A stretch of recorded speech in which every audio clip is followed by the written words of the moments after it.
Good afternoon.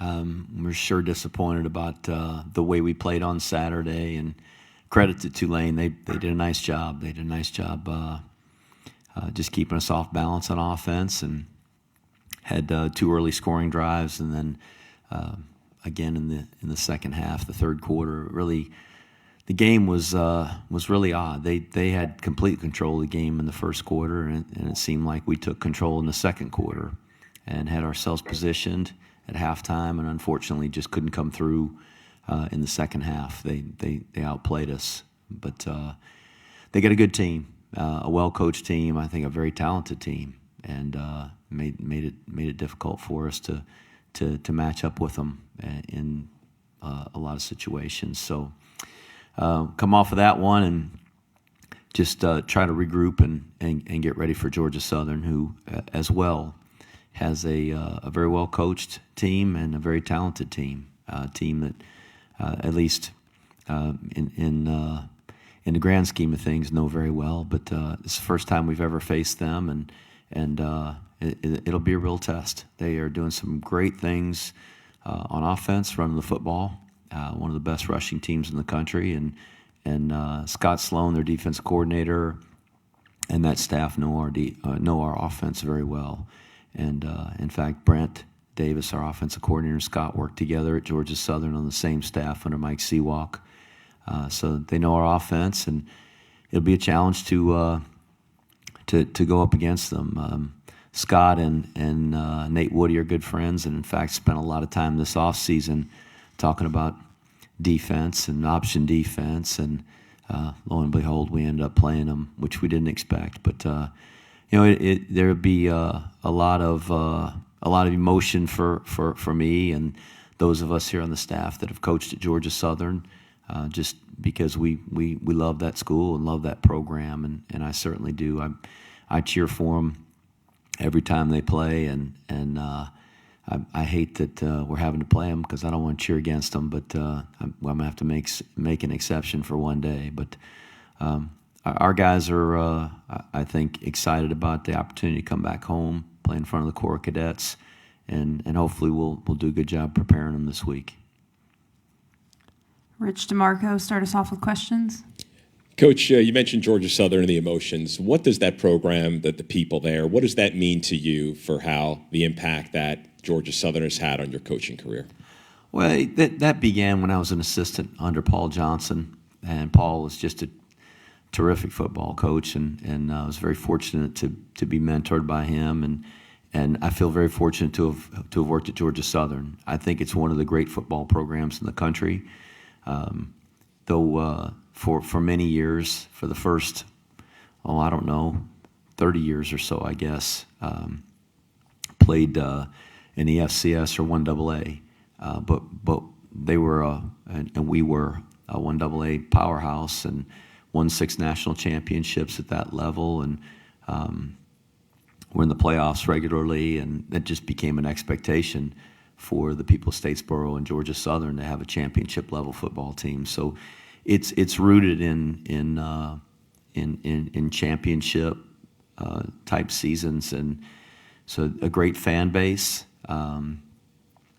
Just love that town and the people there. We've got great friends there, and as you know, I didn't attend Georgia Southern. I'm a Millikan grad, but I consider Georgia Southern my school. It's almost like my alma mater. I spent 9 years there, 5 as an assistant and 4 as the head coach, and just have a great fondness for that institution and that program and the people there. What Irk Russell built there, legendary coach, was the longtime defensive coordinator at University of Georgia, and then took over the program at Georgia Southern. They hadn't had football for 40 years when he took the program over, and in a matter of 4 years, he was playing for a national championship, which is remarkable. So just did a great job, and we all of us that coached there benefited from that, and I had a great experience, and the opportunity that I had at Georgia Southern to be the head coach there. I'm forever grateful to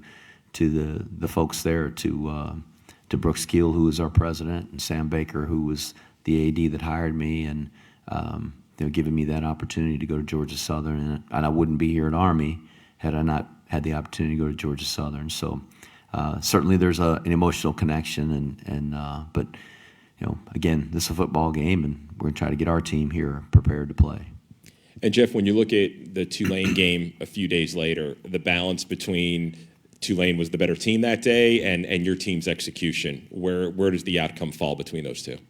Well, I think they got a really good football team, and I think they've improved each week and improved as the season's gone along. That quarterback that they've got playing now, I'm really, really impressed with him. Very good arm, and for a true freshman, just amazed at his level of poise and leadership out there. Willie's a terrific coach. He's got 2 outstanding coordinators, and they were well prepared for us. They did some things that just frankly gave us some problems scheme-wise, but it's in combination with the ability level that their players have. I thought when we scored the first touchdown and didn't make the extra point, it forced us into a situation where we had to go for 2 on the second touchdown, and we didn't get the 2-point conversion. Had we gotten the 2-point conversion and it was tied 14-14 going into halftime, I think that would have changed the whole stretch at the end. They scored, obviously, and made it 21, but at that point we still would have only been down 7 points. When they kicked a field goal, they would have been up by 10, and on that 4th and 9 where we tried the throwback with Riley in there, we could have been kicking a field goal there to take it back to 1 score and make it 7 points. And at the end of the game, when we were down to 2 full scores and had to get 2 drives in a matter of 5.5 minutes, we were going to have to punt to them, hope we could get them to turn it over on downs or create a turnover, mount a drive, kick an onside kick, get the ball back, mount another drive to be able to win the game, and we just really we weren't in very good position to do that, and that's not our cup of tea, and being down 2 scores really hurt us there. So there were some things that had we been able to make another play, protect on the PAT and make a 2-point conversion, with 5.5 minutes we punt. We're down 1 score. We try to turn it over. We're going to get the ball back at least one more time with a chance to go down and tie it up or win with a 2-point conversion. But as it was with two scores, 2 full scores, 2 touchdowns needed, we were in a pretty tight spot. Thanks, Coach. Appreciate it. Questions from Charles Grievous. Good afternoon, Coach. Probably the most consistent post-game question from the fans on GoBlackKnights.com surrounding Saturday's game against Tulane went to the tune of where was quarterback Cade Ballard. Can you bring us up to date regarding Cade's status, and will he be part of the lineup on Saturday? Cade was healthy. As you saw, we had Christian Anderson healthy again, and Christian hadn't played bad before he got hurt. He'd actually played pretty well, and he got injured and was coming back off the injury, and then got hurt again.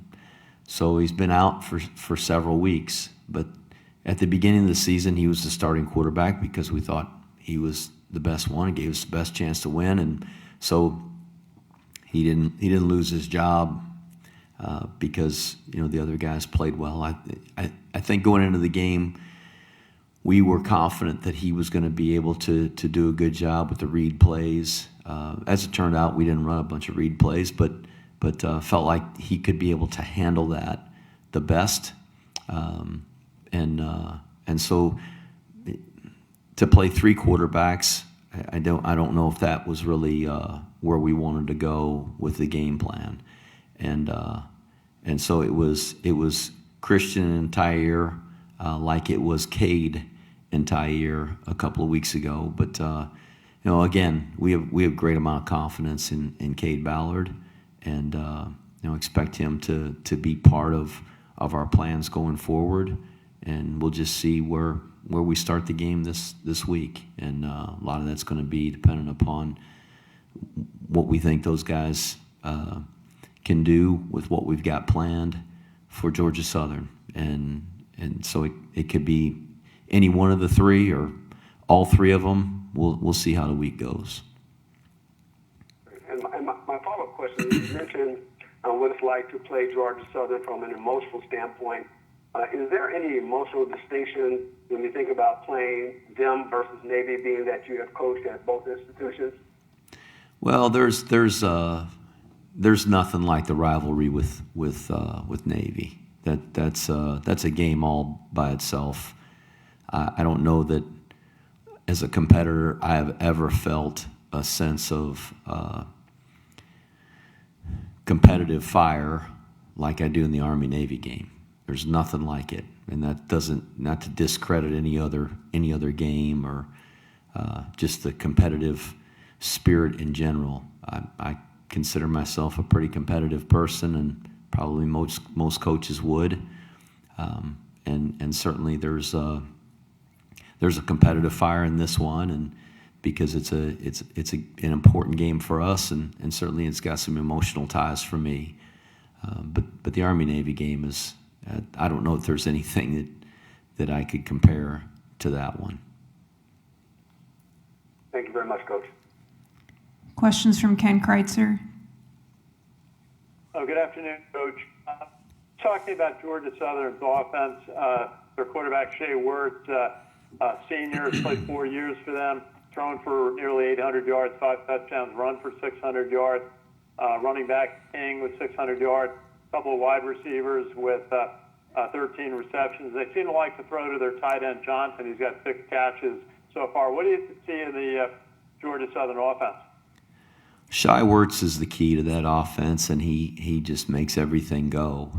He's such a threat to run himself, and so dynamic as a runner. It forces defenses to play everybody on the field as a running back.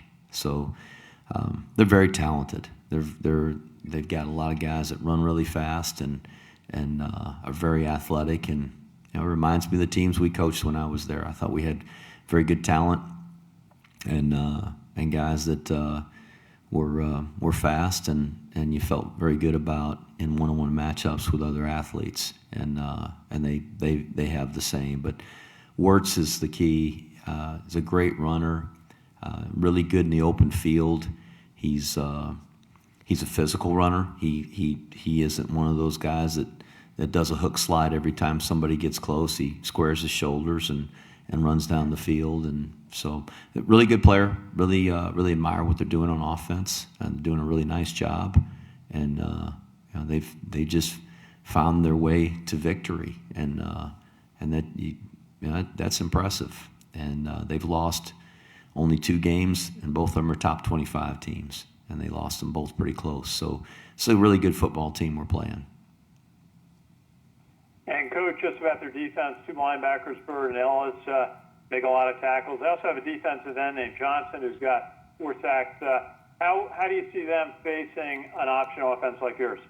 Oh, they're very physical, and I think very talented. Their defensive line is a really strong group. The defensive coordinator, Scott Sloan, and I know each other pretty well, and a lot of respect for Scott. I know that he'll have a good plan for us. They've not faced an option offense recently at Georgia Southern, but Scott's got a lot of experience against this offense, having coached at Appalachian State against Georgia Southern, and having been an assistant at Georgia Southern previously, where they faced it in spring ball and in preseason camp and those kinds of things. So he's well versed in it, and I know they'll have a good plan. Thank you, Coach. Questions from John Kikis.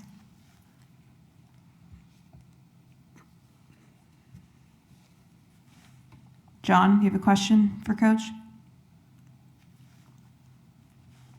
All right, we'll move along to Ken McMillan. Jeff, what is the significance of getting Anthony Atkins back in the lineup, and does he still look as good as he did before the injury? Anthony looks good. He had hurt his foot in the UTSA game, and it had been bothering him, but he really looks pretty good. And I don't know if he's 100% or not. I think he'd say he's 100%, but it's just nice to have him back in there. He's a great big guy, and I think has the ability to break some tackles, and it's just nice to have another back that's healthy and can play that position. Those guys take a pounding in our offense, and to have Sandon and Cade and Jacoby and Anthony all healthy, I think is that's a good thing for us. Connor Fanucian was your 23rd first-time starter this year. Would you expect any more possibly happening this year? I hope not, but that's there's certainly no guarantee of that. We'll see if we can stay healthy, but he got forced into action with some guys being injured, and I think he did some really good things. He's a true freshman. He's from Baton Rouge, Louisiana, so I know he was excited to go back home and play, and he's a guy that is going to really improve as a player as his career goes along. It's hard to ask a true freshman, to go in and perform flawlessly, but I thought he really played hard and did some good things. So I hope that's not going to be something we've got to rely on as we finish out the season here. We've got a lot of important football games left, and we'd like to have some veteran players in there, guys that have started games as we go down the stretch here. But we'll have to see, Ken. Well, I guess I was asking, are there players who are challenging or pushing the regular starters? I think at some positions there's more depth than there are at others, and I think good, healthy competition is good for our team. I think it's probably good on every team in any situation.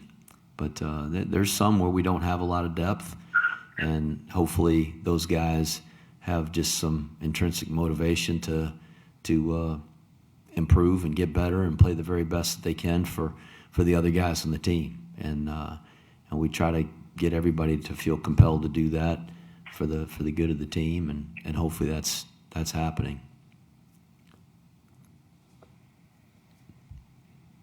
Okay, Charles Grievous, one more question. Yes, Coach. Obviously, you had an opportunity to look at the game film from the Tulane game. Do you anticipate any notable changes to the lineup come Saturday, and if so, who and where? Oh, I don't know that there's going to be a whole lot of shakeup in our lineup. I think we feel pretty good about where we're at. Obviously, there's been a lot of different quarterbacks play. I can't remember if Christian Parrish had played a snap at quarterback or not this year, but if he has, that would be 6 quarterbacks we played this year. But I know we've played at least 5. So that's been a position where we've been fortunate to have some guys to be able to put in there. There's not many teams where, when you're on your 5th and 6th string quarterback, that you're able to keep the game going. So hopefully we're going to remain healthy, and we're going to be able to keep, especially up front, offensive line, defensive line, keep those guys consistent. Guys like Anthony Atkins, who've been banged up, coming back and getting off the injury list. But that's part of it. Julie McDuffie got hurt in the game on Saturday, and we had to roll somebody else in there and play, and we've had to do that this year already. Cam Jones had a big pick the last time we played, and Isaiah Morris has played some, and there's been guys, Caleb John. There's been a lot of guys at that position that have had to play. So we're just going to try to get everybody that has a chance to go in the game prepared to play and play the best they can, and hope that we can keep our starters healthy and keep them in there. They're starters for a reason, and we'd certainly like to keep them in the lineup. So I don't know, Charles, that there's going to be any big shakeups of any kind, but you never know. All right, thank you once again. Questions from Ken McMillan.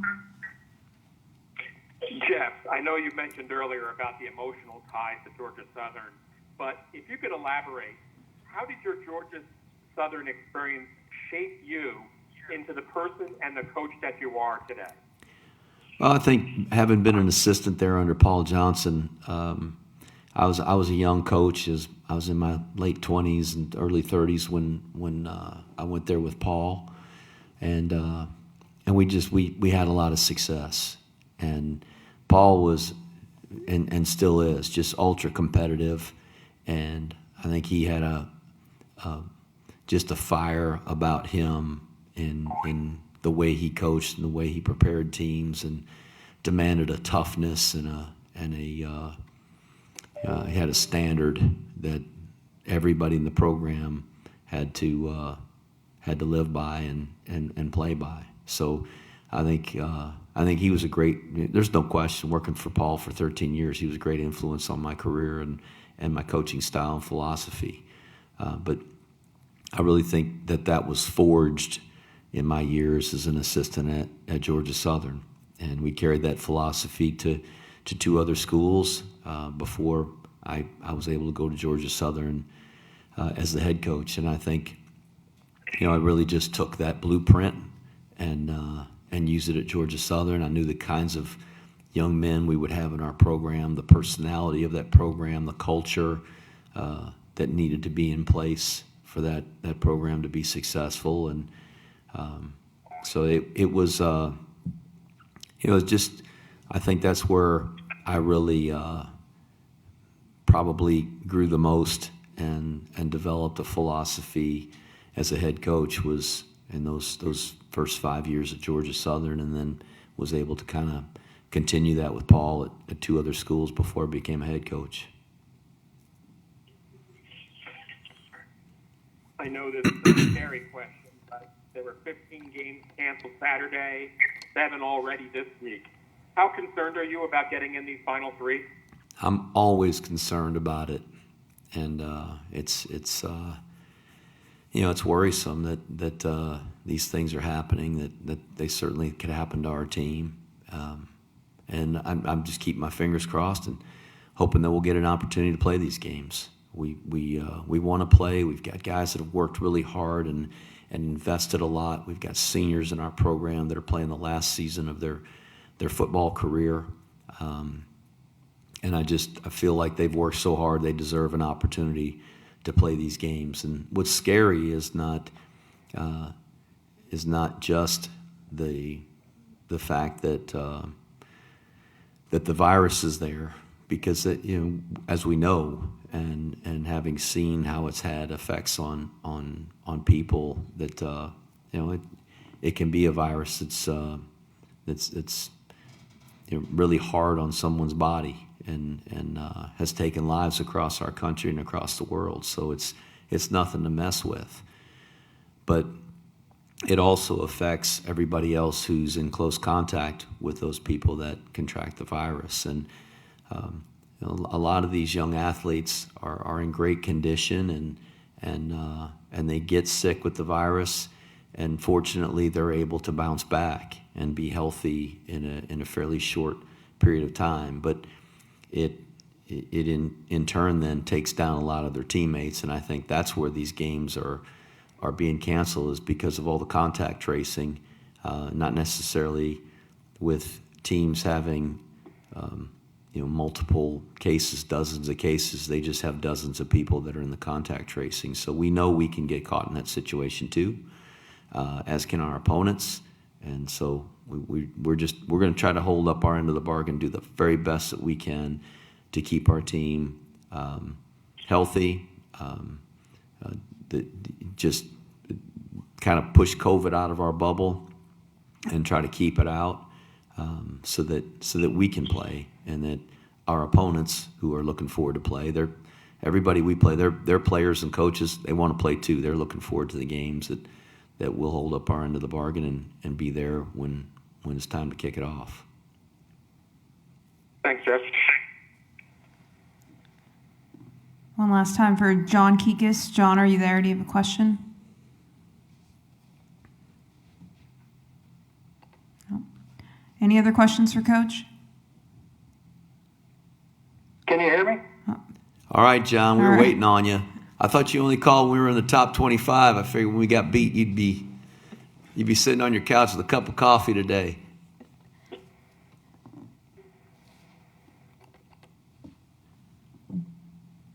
John?